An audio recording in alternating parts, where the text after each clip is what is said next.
Okay, so it's a crowded market, though, and I guess my main question for you is how you stand out from the crowd, because there are just so many devices now kind of fighting for attention. I feel like a year ago, maybe a little bit more than that, it was novel to see a brand new, never heard of them manufacturer come out with a high quality phone and go, wow, like that's the level of quality that we're used to seeing from the companies that we're used to talking about. And now suddenly here's this company that I've never heard of also producing at that quality. And now we're seeing this a lot more. How does new mobile stand out in such a crowded kind of environment as that? It's a really good question. Really good question, Jason. So when you're dealing with a marketplace that's crowded, trying to stand out on specs is impossible, because there's always going to be someone who's got a little bit more RAM, who's got a little bit faster processor. It's also pretty hard to stand out on price, because there's always someone who can do it for cheaper. They can undercut you by $50. Might be a totally piece of junk phone, but I mean, it's $30 at Walmart. I mean, who's going to say no to that? So basically, where we're trying to carve out our own little niche, and this is going to sound totally radical and kind of out there, is by being nice people. I don't know what you're talking about. It's a totally nuts strategy, man. But that's awesome. Okay, how do you communicate that to the consumer? Because that's a hard message to convey. I mean, is that done through marketing? Is that done through experience? Man, you're just like racking up the awesome questions today. So communicating that is a tricky thing, because people have really, really finely tuned BS detectors now. You can do something that seems like like fun, quirky branding marketing, and it is just insincere. So what we're doing is talking face to face and Twitter account to Twitter account, Google plus thing to Google plus thing. And what we're finding is, like, you get this snowball rolling a little bit. It's like we've been talking to a bunch of different reviewers, and by talking to the reviewers and trying to learn what they want, what their readers want, we're able to tailor phones to that. We're able to answer their questions in a way that gives them the information they need, and not just a kind of a corporate runaround type thing. And so it creates this sort of like constant feedback loop of people talking to us, us talking back to the people, and it kind of works out where everyone gets what they want, more or less. Kind of improving the customer kind of engagement / satisfaction side of things, which is definitely missing with certain manufacturers and OEMs for sure. Flo, did you have something? Yes. So I just got this thing all started up, and I wanted to ask you, Nick, about software. Like, what can you tell me about what you guys are doing with Android that sort of differentiates from what other OEMs are doing? Like, what can you guys offer besides, hey, we'll tweet you if you have a problem? Totally. So one of the big things for us has been GMS certification. Our new models, the X4, the N4L, the N5L, they're coming out a little bit later. These are all GMS certified, which means that they're getting these monthly Android security patches, which I'm sure you guys remember after stage fright. That became a substantial issue. Just putting it really diplomatically. So a big thing for us being a lower cost manufacturer, we're a small OEM. We fit the profile of a company that's expected to like skirt underneath these GMS certification processes, which leaves the end user with a totally unstable, unupdatable phone. So, I mean, having our Google Mobile Services certification is a big thing. Another thing that appeals to people who like Android, we run stock. So no EMUIs, no weird. A lot of the Chinese manufacturers like to get in some fancy skins on there. We just leave it clean for you to do what you want. Do you hear from the kind of the customer base that are buying your devices that stock Android is important to them?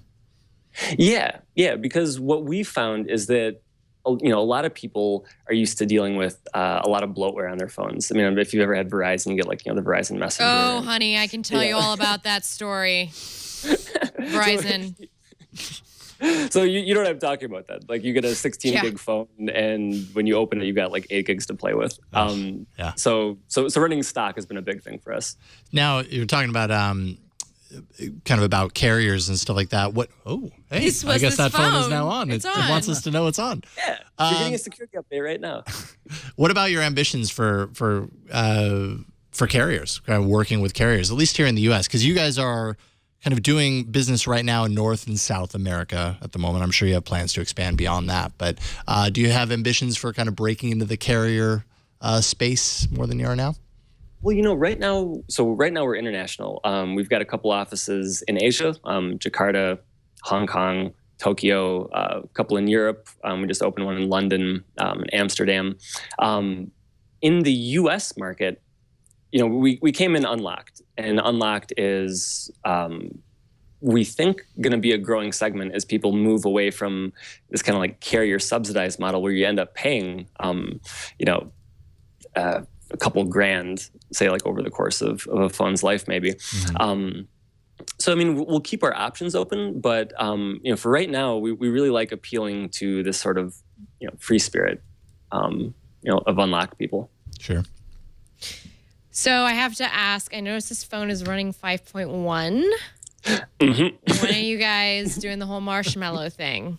Well, okay. So when you ask that like to an OEM, I feel like there's never like a good answer because like the OEM like promises a date and then you sort of like take it with a grain of salt or maybe like 100 grains of salt because these things get just promised all the time and sometimes don't get delivered.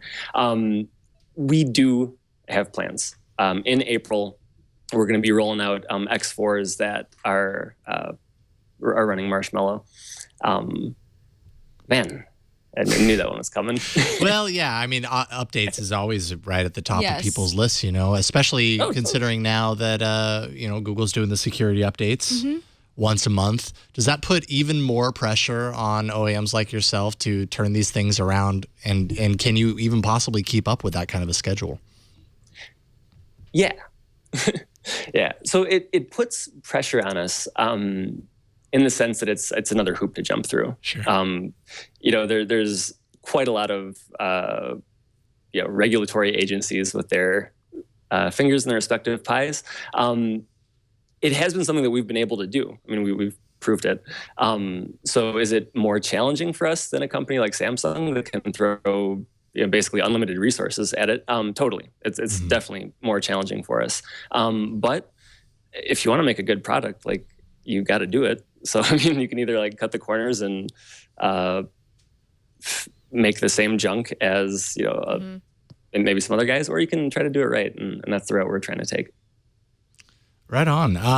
Well, it's cool looking hardware here. I want to pop this for a second and see what it's all about. I noticed, what was the phone? I played with a phone middle of last year, and I want to say the button order was a little different than it is right here. So I'm happy to see the button order. We got it right after the last time, man. I remember in your Z8 unboxing, you're like, man, they got these buttons the wrong way. But we listened. No, that's awesome. I'm programmed, after using so many devices, I'm programmed to see them in a certain way. And anytime I see them in an opposite way, it's just like my fingers don't work in that configuration anymore. So that's good. No, but the hardware feels nice. And yeah, this is pretty solid. So how much? So this is the It's the X4. This was announced at CES this year. Yep. What is the cost on this? This is $169. $169, man. That is $1.69. It's $1.69, everyone. Uber low Go buy budget. 12. No. $169.99. Wow, that's a solid price. And what do you get for $169.99? Yeah. For $169. Oh, you wanted me to get into the specs now? Well, right. I mean, just a little bit of the kind of marquee processor. Right, so the big ones that you want. So 1 gig of RAM, 16 gigs internal storage. We're running a MediaTek 1.3 gigahertz processor, I want to say.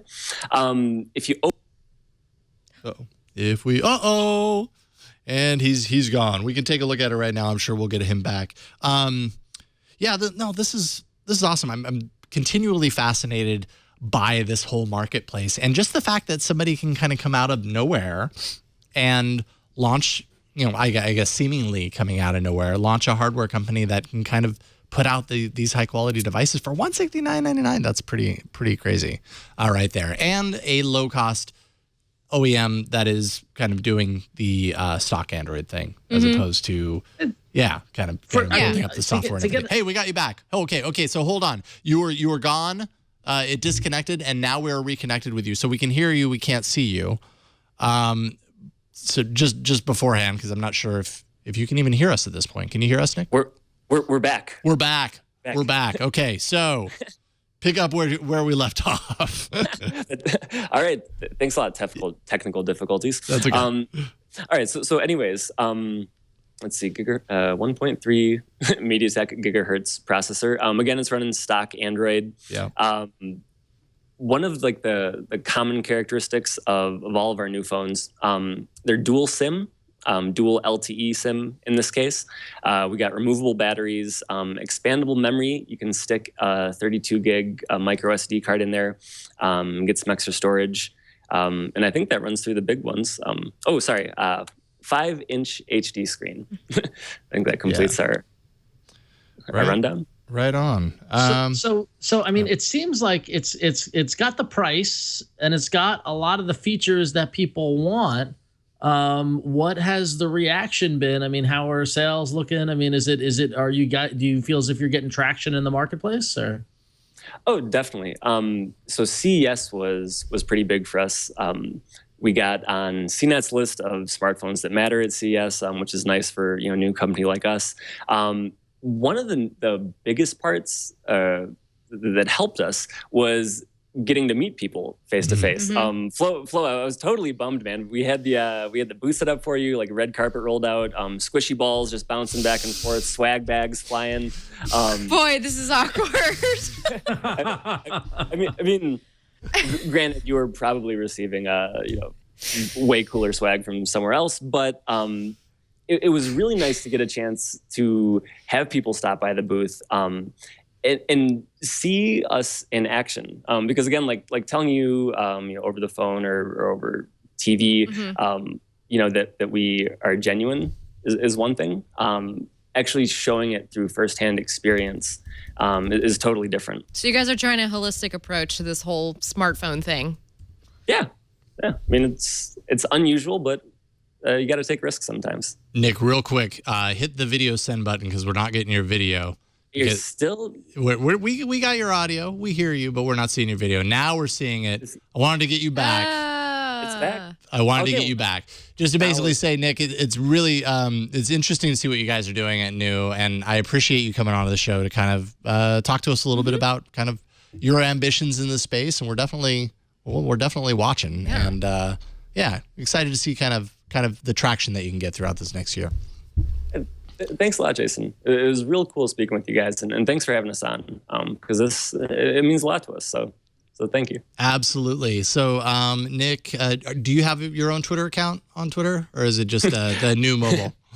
It's at New Mobile. All right, at New Mobile. That's with two U's. With two U's. Yep. All right, right on. Make your own puns. Thanks so much for coming on tonight. We really appreciate it.